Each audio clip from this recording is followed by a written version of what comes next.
जोंहा दानाया रोखाखामोन बै 2020 सनाव प्रमद बर'आ बिटिआर रायजो लाबोदोंमोन आइफोर आफाफोर नंगौना नङा बिटिआर रायजो लाबोदोंमोन प्रमद बर'आ 2020 नि 27 जानुवारियाव बे रायजो लाबोनायावनो जोंनि बिपिएफ दोलोआ इउपिपिएल दोलोनिफ्रायबो बिजिपिएल दोलोनिफ्रायबो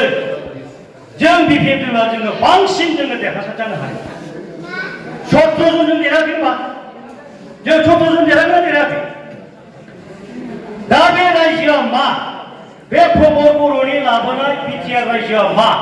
दा रायजो राजा गासिबो मिथिजोब्बाय बयबो मिथिबाय बेखौ आं बुंनांगौनि खोथा गैया नङा दिनै मबाइलै जेन'बा कागजै मा दिनै प्रमद बर'आ मा खामानि मावदों मा खामानि मावाखै बेफोरखौ जोङो बुंनांगौखौ आङो इसेबां सानाखै रायजो राजाया दिनै गासिबो मिथिजोबखाबाय आदाथ' बे जोंनाव बे बिपिएफ दोलोनि गेजेरजोंबा नङा होमबा दा थेवब्लाबो आङो बे बाथ्राखौ माखासे इउपिपिएल दोलो एबा बिजिपि दोलोनि सिगाङावसो जोङो बुंनो हानाय जाहैनांगौ नोंसिनि इउपिपिएल दोलोआ मा खामानि मावदों नोंसिनि बिजिपि दोलोआ मा खामानि मावदों नैबे खोथाखौ बिसिनि सिगाङावसो जों एसे बुंनांगौ दिनै रायजो मोनसेयावनो जुदि बिसोरो 11 देरहादोंब्ला जों 17 जन देरहादोंब्ला नङा होमबा दाना गैला बेनि थाखायनो आङो खावलायनो नागिरदों बिटिआर रायजोआ दिनै दाउदै गला मिथिबाय थाइजौ गेसावसो बियो थाइजौ फिथाइ गेसावखौ नोङो बाजाराव सानसेसोल' फाननो हायो मिथिबाय नोङो साननै सानथाम फाननो हाया दा थिग बे प्रमद बर'नि बे रायजोआबो रायजो राजाखौ थगायनो थाखाय दिनै खोथा बाथ्रा गैला बेहा दिनै रायजोफ्रा गासिबो मिथिजोबखाबाय बेनि थाखायनो जोंना एबार बिपिएफ दोलोआ जोंनि हाग्रामा सेरजों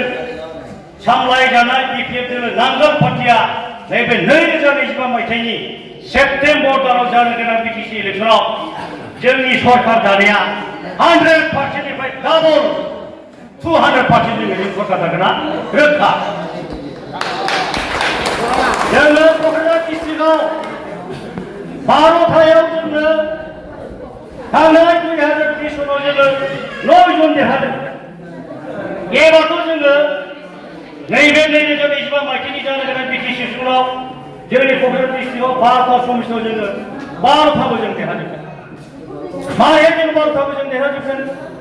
बै समाव जोङो थांनाय 2020 सनाव जोङो फकिराग्रामाव जों देरहाखैमोन जोंना माखासे भुल जादों जोंना बे केन्डिडेट होआखैमोन गुरुप कुमार दे बिजेपि पार्टिखौसो सिगाङाव सापर्टिं खालामदोंमोन दा बेवहाय माखासे जोंहा केन्डिडेट गैयैयाव इन्डिपेन्डेन्ट दोलोनि केन्डिडेटखौ सापर्टिं खालामनायाव माखासेया ओरैबारै बरा बायफ्लेनायाव गुरुप कुमार देया कमप्लेट देरहालांदों एबारथ' गुरुप कुमार देया बेयाव देरहाया दा थिग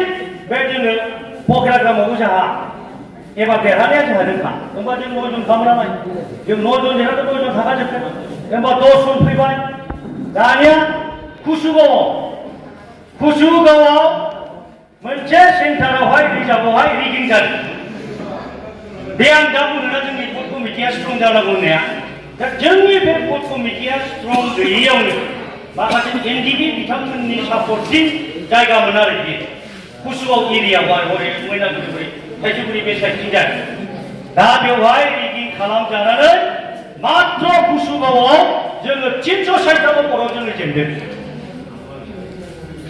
दाथ' बेनि बे कुसुगावनि बे इउपिपिएल दोलोनिया उकिल दा बे उकिल बिथांखौथ' खुनु रायजो राजाया मोजां मोनला बिथांमोना आङो खोनादों दा अनेकथा माखासे गेसाव गोफोन ओरैबायदि उनाव जोङो उदालगुरि डिस्ट्रिक्टआव जोङो सासेल' देरहाबोदोंमोन बाक्सा डिस्ट्रिक्टआवबो जोङो सासेल' देरहाबोदोंमोन दा दिनै उदालगुरि डिस्ट्रिक्टनि बा बाक्सा डिस्ट्रिक्टनि रायजो राजा बिथांमोना मिथिजोब्बाय बिथांमोना सानदोंमोन बिटिआर रायजो लाबोबायबा जोंना रन्जन दैमारियाबो जोंना जेलनिफ्राय गसिगोन नामा नै बेखौ सानदोंमोन दाथ' रन्जन दैमारिया नोङो सासे सिगनेटरि जालायलायबाय दिनै भारत जेलनिफ्राय दाबो रन्जन दैमारिया कारागारावनो दङ जेरावनो दङ नै दाख्लै 20 दिननि थाखाय मोनसे सुथि हरदों बे 20 दिन जाबानो आरो बिथांखौ बे जेराव लानानै थांफिनजोब्बाय दा बिथांमोनहा बे प्रमद बर'नि सामलायनाय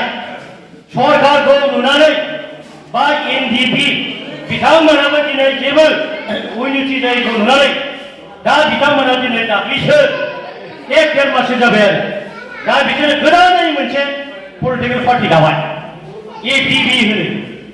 अल्टारनेटिभ पार्टि अफ बड'लेण्ड दा बे अल्टारनेटिभ पार्टि अफ बड'लेण्डआ दिनै सोरनि भटखौ बोखावगोन सोरनि भटखौ बोखावगोन दे सानना नायसाय बे बिथांमोना सोरनि भटखौ बोखावगोन इउपिपिएल दोलोनि भटखौ बोखावगोन जाहाथे बिथांमोना इउपिपिएल दोलोआवनो दङमोन दा दिनै इउपिपिएल दोलोनिफ्राय नागारनानै दिनै बिथांमोना गोदान राजनितिक दाबाय दा दिनै ओंखायनो आङो खावलायनो नागिरदों इउपिपिएल दोलोआबो जोंनि बिटिएफ दोलोनि थाखाय फेक्टर नङा जेबो गिदिर बाथ्रा नङा सिगाङावनो रायजो मोननायावनो जोंनि थाखाय फेक्टर जाखायाखैमोन आरो दाथ' अनेकथा माखासे रायजो राजानि सा सुबिदा माखासे होनो हायाखै खामानि मावनो हायाखै आरो दिनै बिथांमोना दिनै बाहा जोंनि बिटिएफ दोलोनि बाहा फेक्टर जानानै होनो हानाय दा थिग बेबायदि ओंखायनो रायजो राजाफ्रा सिन्था खालामनो नाङा